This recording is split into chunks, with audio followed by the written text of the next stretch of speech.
Hi, Kathy. Welcome to the show. It's so wonderful to have you here today. Hi, Meem. Thanks for having me. I'm excited to be here with you. And so, we're going to explore the subject of executive leadership today. I know you have such a tremendous amount of experience in this area, and I'm really looking forward to hearing your unique perspective on this. But before we get started, I'd love for you to share a little bit about yourself and what it is that you do. Absolutely, I'd be happy to. My name is Kathy Hadizadeh, and I come from a background of leading tech, product, and engineering teams in the corporate America world. For 15 years, I've mostly worked with big companies like Fortune 100 and 500. Some of them is like DirecTV, AT&T, Omnicom. And about 6 years ago, I changed my direction and I started a company that is focused on bringing executive coaching, leadership development, and mindful leadership thinking into individuals, leaders, and corporations. And I love that you've included the term mindfulness as part of your offering to leadership. And so that's what I'd love to kick off by talking about today is what is your approach to executive leadership? I That's a really good question because one of the things that is important is most of the people when it comes to the executive leadership focus on leadership competencies, meaning what kind of attributes or skills or competencies again you might have as a leader. The way I approach it is more of a holistic nature to consider a person as a person and all of their needs as a person besides the leadership competencies to be a successful executive. So we look at this more holistically, and that includes emotional intelligence, that includes stress management, that includes burnout prevention strategies. And it when you look at it in this way, you need to consider how you can change the being of somebody so that their doings will change. And that is a big distinction between the kind of executive leadership coaching that I offer in this entity and what a lot of programs that are out there. I love what you've shared about the doing of things. But before I dive into that a little bit more, I'd love to hear your experience with executive leadership. So, obviously, you've developed this unique approach. What led to you going down this particular path? Well, I come from the experience myself, and I realized in my journey that when I that just for sake of wanting to change something, my actions are not going to change. Like a lot of people in corporate world have performance reviews, and in those performance reviews they have a chance to say what are the things that they want to change or work on in the next cycle, whether it is 6 months or a year.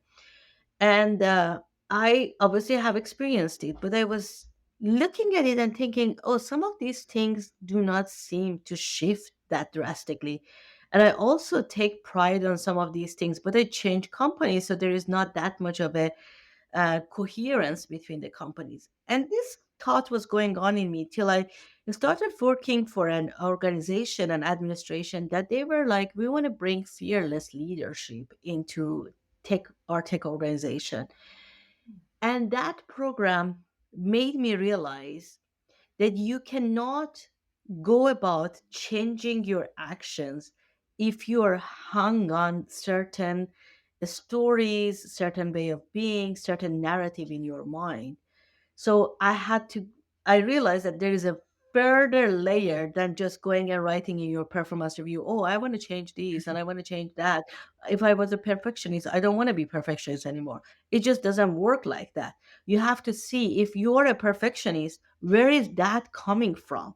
There is a reason. There is a reason in your upbringing, the parents, the schooling, the society that you were raised in. All of these things play a role. So you wanting to change something requires further work on why do I have this quality to begin with, and what do I need to shift inside me so this quality can change. I love that. And that's something I work with my coaching clients. And I'm interested to hear from you. How is that received in the corporate environment? I know that sometimes the approach with work is people go to work and they want to work. They don't want to necessarily open up about personal things. So if you go, hey, I know you want to improve your leadership. To do this, we need to have a look at some of your current behaviors. And P.S., we're going to look back into your childhood and understand why you have these particular behaviors. How does that go down in the corporate environment? And how have you managed to make that? Yeah. Oh, I never advertised it like Yeah. that. No, no, I Yeah. never advertised it like that because especially the higher up that you go, the more you are careful about what you put out there. And also, well, we have that game between ego and selflessness and who am I, and really taking pride on who you are. I mean, there's a lot that goes on into your charisma and confidence. So no, we do not approach it like that. We approach it from the perspective of leadership. Like if you go and talk to, let's say tomorrow, 10 leaders, and you ask them, what is your next step? I bet most of them will tell you that they want to be a better leader to their organizations and their people. They want to leave a legacy, and maybe they want to be going to the next levels. So if you look at these things, there is a desire to have more capacity and quality of leadership at a higher level. Now, if you attach yourself to that desire and tell them, okay, the way to get to that desire, little by little, we'll start identifying what are the leadership competencies that you need to have and how you can change that. Then, little by little, they are enrolled in your journey because they start getting results.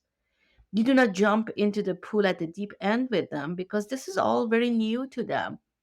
So I tell you what, I have a client who is an amazing person, who is a rocket scientist, and he is very smart, obviously. And when we started working together, one of the things was that he was burnt at the verge of burnt out, if not burnt out, because as intelligent as he was in the role of a VP, there were certain things that he didn't have the capacity in his nervous system and in his being to deal with them. He wasn't built for that, and he was thinking that he's going to be in that role for a very short term.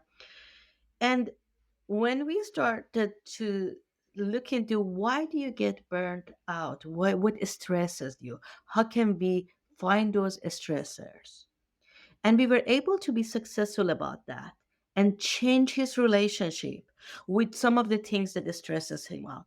Then he came and said, oh, now I want to do this thing and do something further. I want to see if I can delegate more without feeling guilty about it.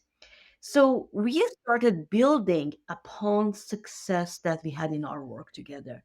I did not have a full blown roadmap of how we can keep you as VP for 3 years. I did not have it at the beginning. We just started seeing what are some of the success stories because, frankly, this work, as you probably have experienced me, is a very intricate work that you and somebody are going on a journey together, and you need to enjoy this ride. Really, there is a lot of enjoying, both for me and for the client. And we have to see if we are little by little a match to go together and conquer further goals and desires.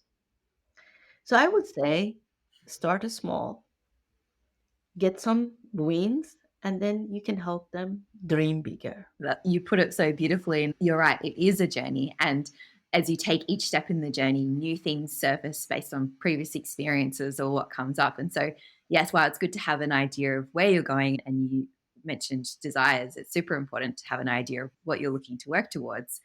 But I like to not get super fixed on a really specific outcome and be open to whatever pops up on the journey towards achieving those desires. How do you work with Mhm.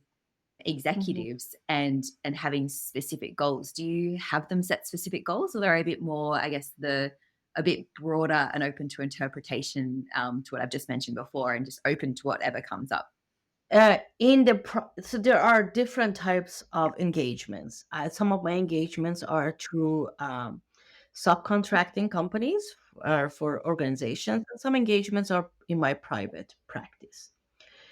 In my private practice, I very much would like to have some direction with the clients. So, for example, if there is a desire for the person to say, okay, I want to be able to have more executive presence, or what is this executive presence? I want to develop more of that. Then, in my private practice, we look into what does that mean, and out of the capacities that is needed for exuding executive presence, what are the two areas that seem to be the areas that we want to focus on every six Mm. months? So for 6 months, we focus on two metrics, and we have a tool for self-assessment and all of those kind of things, and that the person can see how they are changing, and and they can gauge themselves at the age of 6 months. Am I feeling that this is some change in there, or am I there, or do we need to continue working on that? So it's very metric driven, and it is very goal Yeah. oriented. When it comes to the organizations and the subcontracting companies that I work with them, I have a slightly different approach, because I have to see why the company has sent this person to be to the engagement. So based on that, we go back and decide what is it that we need to work on. For example, I had a client that he was working with me, and he was at the director level in IT. And it happened that the VP and the CIO of that organization, they Mm. resigned together. So the CEO of the organization came to him and said, "Hey, can you take on the role of interim VP?" And that required a shift, but because it was coming from a corporation, we left whatever we were doing together, and we focused on how we can support him to be suitable and rise up to the challenges of a VP level. A person who was managing five people all of a sudden has a 63 people Yeah. organization. So this is a very different ball game. My coaching, there is one thing in there, that in those cases, my coaching is a mix of coaching and Yeah. advisory, and especially because of my background. When people hire me, I try to be stay more true to integral coaching, because that is more transformational work. So there are some nuances and differences Yeah. between the two. Yeah. And I love that you've mentioned as well that someone has gone from managing 5 people to 60 odd plus people. And that, to me, it shows the importance of having a coach. I think when you think of athletes, you think, yes, it's natural for an athlete to have a coach to become better at is what they do. And I think the corporate world can learn a lot from the athletic world in that sense. And what's your view on coaching in the corporate space? I mean, I think it's becoming more and more popular, but how important, and obviously you're in this space, so you can speak really authentically to it, but how important do you think it is for people who are looking to move to that next level, especially in those senior leadership roles, to have some sort of support? I love your question. If there is one regret in life that I personally have, is that I did not discover coaching soon enough. Personally, I have always had mentors, and I have been a mentor to many folks in my corporate journey. I did not know about coaching when I was in the corporate world. And I really regret that, because people, especially high achieving people who are poised to go to those next levels, they have a lot of skills. They have worked hard, and there is a lot of ability to do more and more, and they feel like if they do more and more, it means that they automatically have to go to all those levels that they want. But that is not the case. Part to some level, to do more and to do more, you're proving yourself, but after some level, this who you are as a leader determines your success and your progression to the Mhm. next level. So how do you develop that? That is where coaching comes into play. So I'm a firm believer that anybody who is really vested in getting to the next level should invest in coaching. Because the same way that we cannot see ourselves without a mirror, a person cannot see what is it that they need to change without a coach. 100%. It's giving you the ability to look at some of your blind spots and to navigate territories that you might not have been before. Because I would love to hear more about your journey, and one that I often hear people experience when they go to push to a next level in anything, they go through a period of burnout. You mentioned your client before, and I'm sure many people listening to this episode can resonate with the term burnout. I'm interested to hear, is it possible to go to that next level in corporate leadership and be a high level corporate exec and not experience burnout? And not Yeah. experience burnout? Yes, it is. Yes, it is possible. Actually, there are. I actually found this study that had they had done a study on 1,000 people, and there were 8 characteristics that they saw in the high level executives that helped them not to Mm. experience burnout. Now, I don't remember all of the 8, but I can tell you a couple of them that I have experienced with my people too. One of the important things is to develop self compassion. And for your people, if they're hearing it, are like, okay, what is self compassion? What has self compassion to do with your success as an executive? So let me explain. A lot of high achievers have a very strong inner critics, the voice that we use to talk to ourselves. And making peace with that voice and acknowledging that voice in a way that is not destructive is very, very important not to have burnout. Imagine if you are being scolded all the time by your mom or you're being praised all the time by your mom. Which one is more, what is that, contributing to your mental health Yeah. in a good way? I would say being praised rather than being scolded. So the same thing is true if we can really build some self compassion inside ourselves to be kinder to ourselves. We can become our own cheerleader. I had a chance to have an ask interview with a VP at Sony at Kodak that he shared with me something that was really amazing. He was a global executive, many people around the world, and he said that I am dealing with an imposter syndrome. Every night I think that I will wake up tomorrow morning and they have figured out that I'm not worthy of this position. Such a person. And then he said that I have a wife who is my cheerleader. So every morning that I wake up, she helps me to get all of these talking to myself and thoughts Mm. out of the way so that I can be able to focus on my day and what I need to get done. I think that's an amazing thing to realize. Even people at a very high level, they can talk to themselves in Mm. that way. So, self compassion is key to avoid burnout.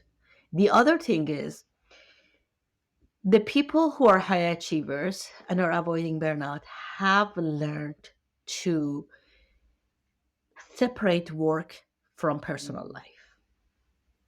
That's really important. I can't tell you how many people I have met in these years that they come and say, "Oh my God, Kathy, I cannot sleep. I am solving everything in my sleep. I wake up at 3 a.m. and I'm having that meeting in my head."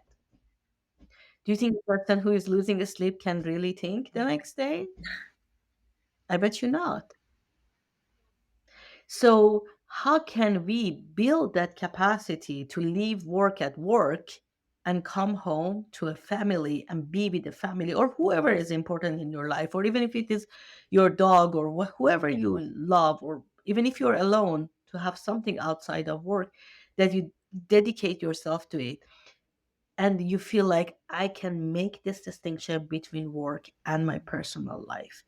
This is easier said than done, but it is doable. And that is one of the attributes that in that research I told you, and I have seen with my clients that can contribute to avoiding burnout for executives. That's a really big one, the separating work and personal life, especially at those higher levels where you're often accountable or responsible for a lot of different things. It's almost like you feel like you need to be on call or you need to always be problem solving.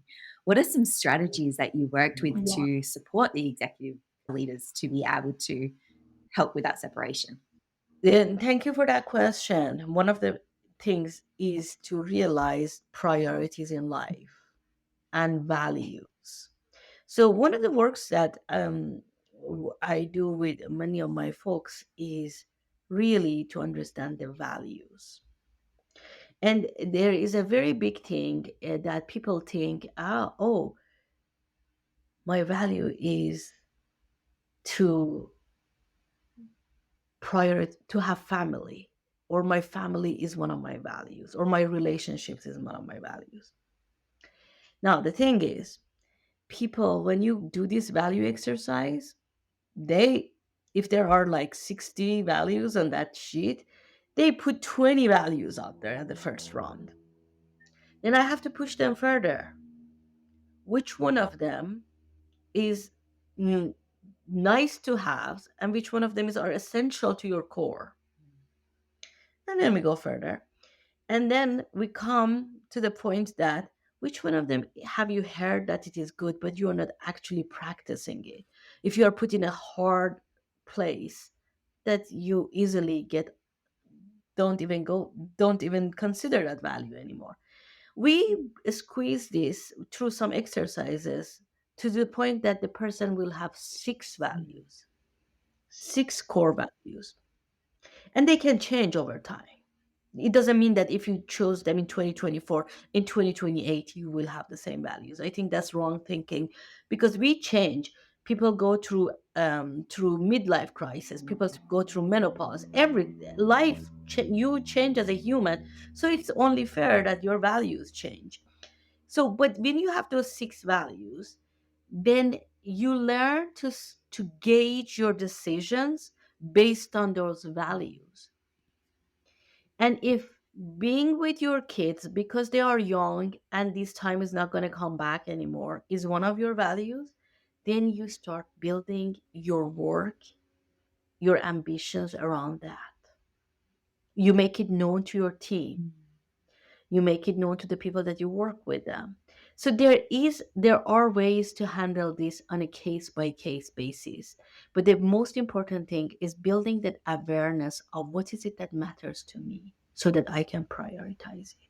100%. And I think it's so important that not only in the corporate space, but in life in general, you take the time to really think about what's important to you. I think as you navigate childhood, navigate school, and then typically some people might go into university or you essentially follow a path that's almost laid out for you in your younger years. And then when you go into adulthood, you're just like, hang on a Mhm. minute, do I actually like this, or was I just told that this is the path I should be on? And then a lot of people will throw themselves into work because they thought, yes, I need to work really hard and earn lots of money, and that's my life path. And I'm sure you've seen for a lot of people that's actually not anyone's life path. That is very true, me. Very, very true. Especially if for the people who spend years and go get a Yeah, PhD, and then it is not what they thought, that they have spent what 10, 12 years of their life, and it feels very hard to go back and tell your wife or your partner or your family, I actually don't want to do yeah, this. yeah. It's really hard. It takes a lot of courage. I'm a part of a group, and I come from Iran originally, and a lot of people who leave that country, they go to other countries for grad school to get PhDs, and they spend all these years in there, and everybody has a lot of expectations from them. And then they come and post in that group anonymously that, hey, I don't know why I'm not very enthusiastic about this anymore, because you're in a human, Yeah. and it's only fair to pay attention to what feels right to you now. Yeah. You're not a machine. And I can imagine a workplace where the leaders really embrace individuals' unique values and passions and all of that sort of stuff. I think that would be an incredible quality of exec leaders. And I'm interested to hear from you as well. You mentioned the term executive presence. What does that mean? hmm First of all, I have to say that executive presence, the meaning has changed. Yeah. It is evolving. I like that. And actually, Harvard Business Review had an article, I think late 2023 or early 2024. And I want to encourage everybody who is listening to this, if a topic is of interest to you, please go read that article. Because it used to be thinking that executive presence is charisma and confidence. And the rules of the game are changing. It is not just that. It is more than that. It is who you are as a leader. Are you able to show empathy? Are you able to show compassion to other people? What kind of energy exudes from your presence? People are changing. The world is changing. The world is paying attention to more who you are as a person. Why should I be influenced by you? What is it, your value system that strikes me as a human? So, um, people's personal stories are becoming more important.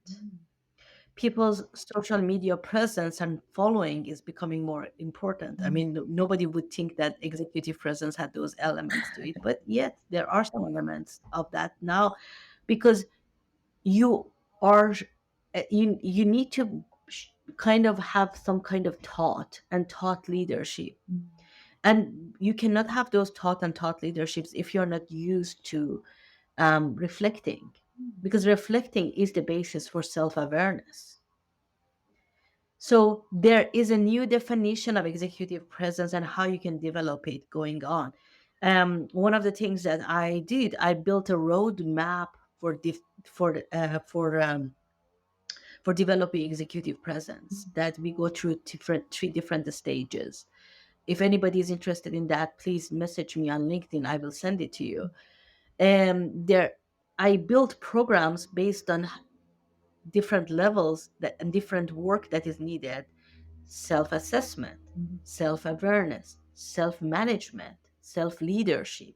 There is a lot that goes into that nowadays, so that you can appear as somebody that people want to be influenced by you, people want to follow your thoughts, people believe in you. And this is really the essence of executive presence. Bold and underline that word for sure. And I've definitely heard of executive presence being around charisma and confidence. And I love that it seems to be expanding in definition to really look at people's uniqueness. And you mentioned some qualities Yeah. like empathy and compassion. And I think some people might, and I've had some experience with people who potentially might not have had a lot of involvement in the personal development world, but qualities like empathy and compassion, you could say that you have it or you don't. What's your thoughts on those sorts of qualities? Can you develop things like empathy and compassion? And if so, how would you approach those sorts of discussions? I love your question, and I'm so glad you're asking this question, Meem, because based on the fact that our brain have neuroplasticity, we can build any quality in ourselves, unless somebody has some kind of a trauma or something that has impacted their brain. So if we go back to the relationship between consciousness, mind, and brain, we can see, if we bring to our consciousness that this is the quality I want to build in myself, we can utilize exercises, ways of thinking, education to build that in our brain. Now, if somebody is born and raised in an environment that had more prevalence into such qualities, maybe it is easier for them because they have examples. But there are people that change their path of life based later in life, based on awakening, based on something happening to them. One of the people that I have learned a lot from him is Dr. James Doty, who was a neurosurgeon, and he met Dalai Lama, and he has a story of how he has changed his life. He is now the founder of Center for I think it's called Center for Developing Compassion or something like that at Stanford University.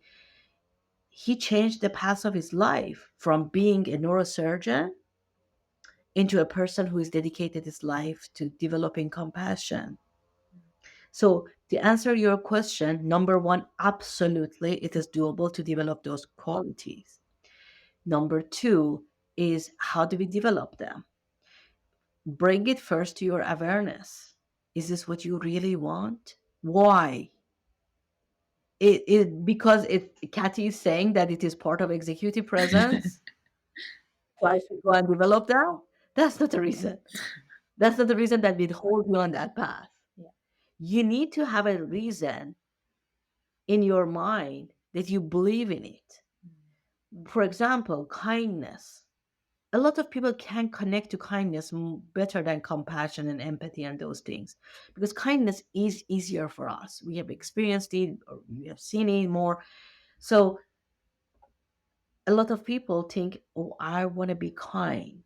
What is the kind thing to do? So bring to your mind why kindness is so familiar to you, and start thinking about why compassion matters to me. How is this going to change my life? Why should I be a more compassionate being in this lifetime? If you start asking yourself those questions and becoming more curious about it, then you can start to build your own why it matters to you. And when you have your own why, you become unstoppable to go and learn how to develop those qualities. Oh, I love that so much. You put it so eloquently. And hearing you speak about that, the way I can summarize it is you can be whatever sort of leader it is that you wish. You just need to decide which leader that is and why you want to be that leader. And really, the world is your oyster. Have I got that pretty much right? Mhm. Got it right, but I'm going to add a Yeah. element to it that this is something that I learned maybe at the beginning of this year. There is one of the companies that I partner with them is called Sounding Board, and one of the founders of that company, Lori Mason, has written a book called The Leadership Revolution, Mm. and she brought a point in there that I want to draw everybody's attention to, that, and that is the flexibility in leadership. Mm. Sometimes we need to flex that muscle. We need to be sometimes the transactional leader who gets a lot done and the performance and making sure the deliverables are there. But at the same time, we can pull back and become an inspirational leader when need be, or we can become a transformational leader when need be. But you have to know your strengths, and you have to understand, can I be more flexible? If I knew where are the different buckets. The thing that I see, Memphis, is that most people don't even know what kind of leaderships are there to begin with. Um, so that's the next stage. If you know what kind of leaderships are there, how can I become more flexible? I love that too. Behavioral flexibility, just knowing what type of person you need to be in any situation too, especially from a leadership point of view. I'm just Right. reflecting of my own experience in corporate environments, and I've had some incredible leaders, and they've been incredible leaders in a specific area. However, they might not be necessarily the leader I need in if something else was to happen, for example. That's true. That's true. And so we've talked about in terms of just making sure you understand why particular qualities are important to you if you're looking to take your leadership to the next level. What else is important to consider if you're looking to level up your executive leadership skills? One thing that I believe in it is the ability to reflect, which is we are all very busy. I think Australia is probably the same as US, maybe a little bit better. But US life is very busy. In the corporate world, there's always deadlines and everything. And even in general, life has a fast pace in many places. I'm talking more about metropolitan Yeah. areas. Um, Obviously, there are areas that the life is not as crazy. So in this fast pace of life, we sometimes are riding in this train and going with it.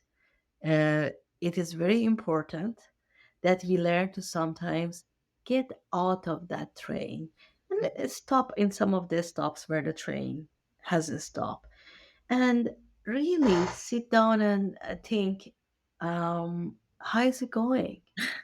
Is it going well? Yeah. Was it going well? Was it not going so well? What do I need to change? How do I change it? That is a very, very important thing. I call it a productive pause. Like you are taking a pause from this fast paced life to reflect and bring it to your awareness of what is it that needs to change. It's a muscle that you're building in your brain when you do that reflection, which is good for your cognitive function if anybody is interested in brain health.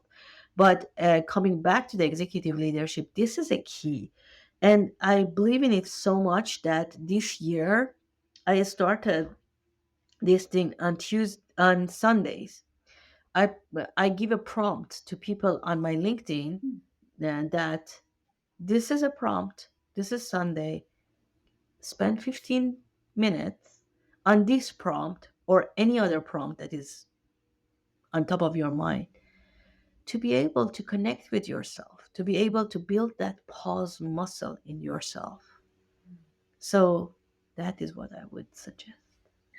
The quote that comes to mind when you share that is slow down to speed up. Exactly. As a matter of fact, now that you said that, I mean, the methodology that I have built is called pause to rise, Yeah. I'd love which is in line with what you just slow down to go to the next level. Yeah, and I'd love to hear more about that framework. What does that entail, and what are you trying to achieve through that framework? Thank you for asking that. So, in order for us to be able to get on this journey, what journey of whatever it is that we need to build, whether it is executive presence, and a lot of my clients is about the presence and the leadership. We need to be able to learn to see how we can take that productive pause because it's not easy. How we can slow down uh, and bring down the brain waves to a level that allows for deep reflection and deep relaxation.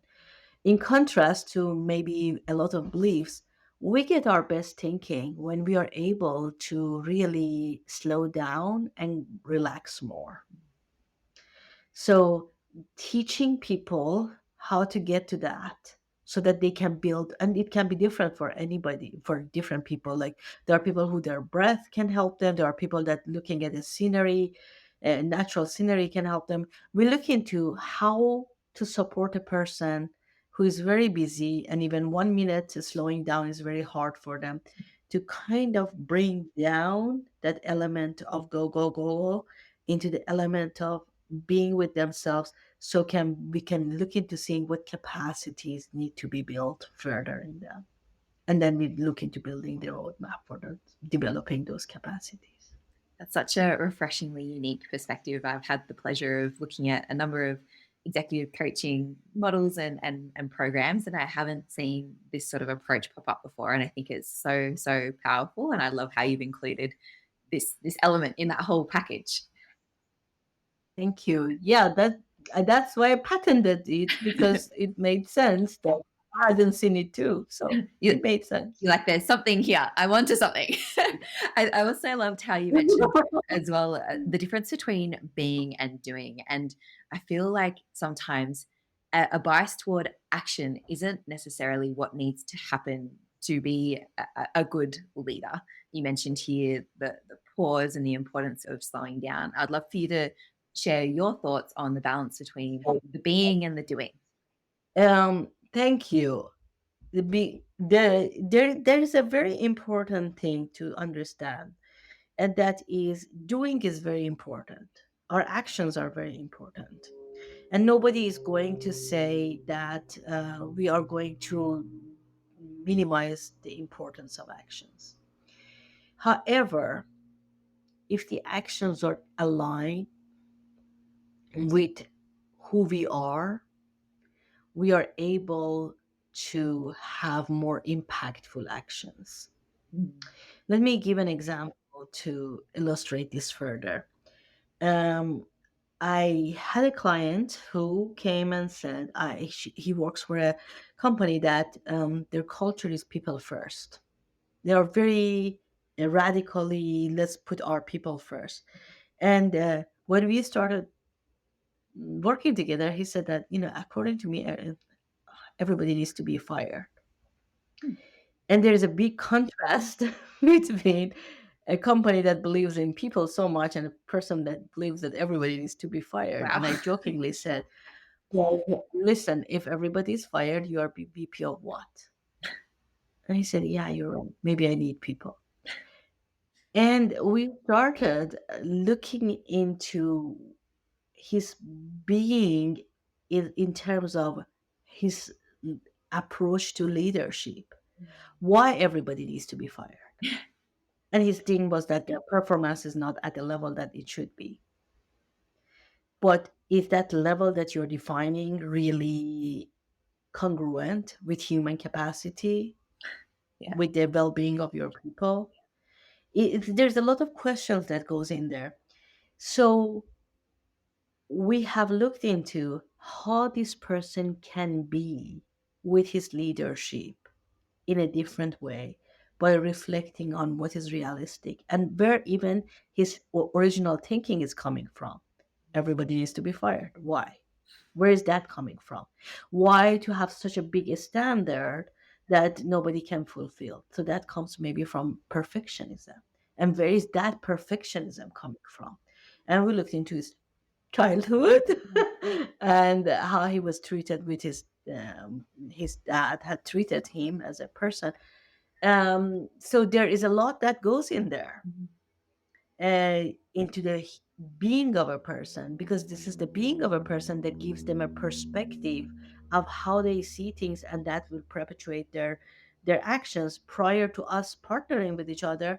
Like, if he wanted somebody gone from his team, he would make a phone call to HR and they would be gone within 2 weeks, no questions asked. But through the work that we have been doing together, he has changed his ways because he now is like not looking at things the same way. And as a matter of fact, somebody was not performing to the par, and they were put on a performance improvement plan. They were given opportunities. I could see that he's really trying to change the way he is with this situation. And when the time came, they themselves said, I don't think I'm a fit for the team anymore. I think that's a very different situation than a person be chopped on a chopping board at adios. We don't think you meet our standards in 2 weeks. So that is where the being can influence the doing. Our being with things and understanding ourselves and why we do certain things, and that can result in changing the way we do things. Thank you so much for sharing that example, because what an incredible transformation by going through the work with you. I mean, anyone who's working for that organization, I think, can thank you for still having that job and potentially having a lot healthier and more positive environment and true to people first to work in, thanks to you. But yeah, it just highlights the importance of having someone who, especially at those levels, who can question you in a really supportive and way to help you get to the root cause of why you're doing things, to make sure, is this actually what I really want to be doing? Mm-hmm. Mm-hmm. That's a very important point. And so you shared some incredible tips with us today, Kathy. I really appreciate you sharing your expertise. I would love to hear, what is one really actionable step the listeners can do in the next 24 to 48 hours if they're starting on their journey of leveling up their executive leadership skills? First of all, thank you for all these very well thought questions. I really enjoyed our time together, Mint. What I suggest is, on Sunday, give yourself that 15 minutes of connecting with yourself and checking in. How is it going? Is it going well? Is it not going well? And if you feel like you need enough motivation, probably I'll post something on Sunday, or you can look at my previous post, get some prompts, get some ideas. But really, spend that 15 minutes with yourself on Sunday. Or maybe Saturday. I said Sunday, but you can do it on Saturday too. To it still is it within your 48 hours, I guess. So yeah, That's what I would suggest. Amazing. Build that reflection. That's incredible. Thank you for sharing that. And I'll pop your LinkedIn details in the show notes below so people can easily find those prompts. Where else can people find you and where can they learn more about what it is that you do? LinkedIn is a good place. They can see a lot of the things about me, and I post regularly. So I really suggest anybody who benefited from this conversation to follow me on LinkedIn, connect with me. I would love to hear from you. Obviously, I have the website, but I think LinkedIn gets more updates more frequently. And you can Google my name. There's a lot of talks and events happening that you can find by Googling my name. Awesome. Thank you again so much, Kathy, for your time today. It's been an absolute pleasure. Thank you. Thank you for this very well thought conversation, Liv. I appreciate that. Thank you for joining me today for another episode of the Actually You Can podcast. I so enjoy having you here, and I hope you've taken away powerful insights and tools that will support you to achieve your high-level results. Now, before you go apply all of this wisdom in your life, I would be so grateful if you are able to leave us a podcast review on the platform that you're listening to or share this episode with a friend. Your support means that we can help more self-led, high-performing individuals just like you expand what's possible for them. I'd also love to hear your thoughts on today's episode, so please go on and shoot me a note on socials and let me know what you think. You can find me on Instagram at Miff Galloway. Now, go ahead and make those dreams a reality because actually, you can.